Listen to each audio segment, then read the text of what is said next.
மென்பொருள் பொறியாளர் சுவாதி நுங்கம்பாக்கம் ரயில் நிலையத்தில் கொல்லப்பட்டது முதல் தற்கொலைக்கு முயன்று பிடிபட்ட கொலையாளி ராம்குமார் மருத்துவமனையில் அனுமதிக்கப்பட்டது வரை என்ன நடந்தது என்பதை சற்று விரிவாக பார்க்கலாம். ஜூன் 24ஆம் தேதி காலை நுங்கம்பாக்கம் ரயில் நிலையத்தில் சுவாதி வெட்டி கொலை செய்யப்பட்டார்.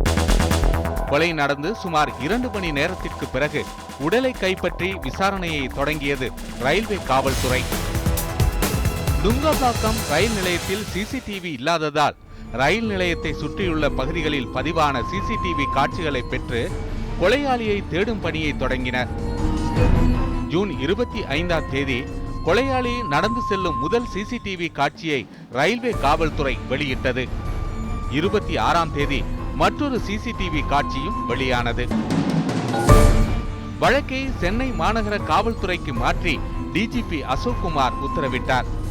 இணை ஆணையர் சங்கர் தலைமையில் 8 தனிப்படைகள் அமைத்து நுங்கம்பாக்கம் ரயில் நிலையத்தின் அருகில் கொலையாளியை பார்த்ததாக சிலர் வாக்குமூலம் அளித்தனர்.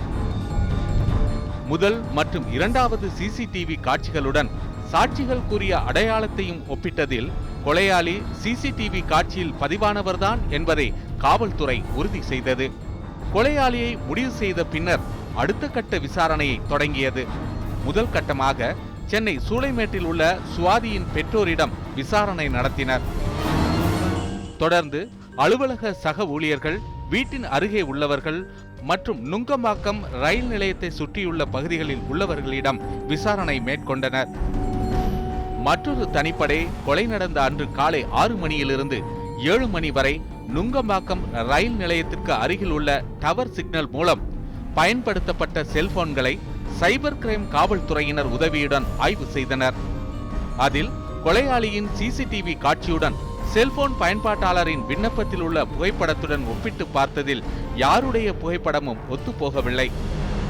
இதனிடையே ஜூன் 30ஆம் தேதி கொலையாளியின் ஓரளவு தெளிவான படம் வெளியிடப்பட்டது.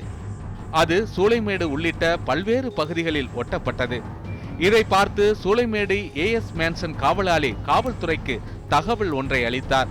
அதில் தங்களது மேன்சனில் தங்கியிருந்த ஒருவருடன் இந்த படம் ஒத்துப்போவதாகவும் கடந்த 1 வார காலமாக மேன்சனுக்கு வரவில்லை என்ற தகவலையும் அளித்தார். இதையடுத்து அந்த மேன்சனுக்கு சென்ற தனிப்படையினர் ராம்குமார் தங்கியிருந்த 404ஆம் எண் அறையின் பூட்டை உடைத்து சோதனை மேற்கொண்டனர். இந்த சோதனையில் மேன்சனில் சேர்வதற்கான பூர்த்தி செய்யப்பட்ட அட்மிஷன் விண்ணப்பம் இருந்தது. அந்த அட்மிஷன் விண்ணப்பத்தில் அவரது முகவரி மற்றும் செல்போன் எண்ணுடன் ராம்குமாரின் புகைப்படமும் இருந்தது. ராம்குமாரின் புகைப்படமும் சிசிடிவி காட்சியில் இருந்த உருவமும் ஒத்துப்போனதை அடுத்து ராம்குமார் தான் கொலையாளி என்பதை கடந்த 30ஆம் தேதி காவல்துறையினர் உறுதி செய்தனர். இதனை அடுத்து அன்று இரவே ஒரு தனிப்படை செங்கோட்டை அருகே உள்ள மீனாட்சிபுரத்திற்கு புறப்பட்டது. ஜூலை 1ஆம் தேதி மீனாட்சிபுரத்திற்கு சென்ற தென்காசி காவல்துறையினர் அங்கு ராம்குமாரின் நடவடிக்கைகளை நோட்டமிட்டுள்ளனர். இயல்பாக ஆடு மேய்த்து கொண்டு கொலை செய்ததற்கான எந்த பதற்றமும் இன்றி இருந்ததை பார்த்துள்ளனர். இதை அடுத்து எப்போது கைது செய்வது என ஆலோசித்த காவல்துறையினர் இரவு நேரத்தை தேர்வு செய்தனர். நள்ளிரவில் தனிப்படையினர் ராம்குமாரின் வீட்டை சுற்றி வளைத்தனர். காவல்துறையினர் வீட்டை சுற்றி வளைத்ததை தெரிந்து கொண்ட ராம்குமார் தற்கொலை செய்து கொள்ள முடிவெடுத்தார். பிளேடால் கழுத்தை அறுத்ததை பார்த்த காவல்துறையினர் அதை தடுத்து கைது செய்து சிகிச்சைக்காக பாளையங்கோட்டை மருத்துவமனையில் அனுமதித்துள்ளனர்.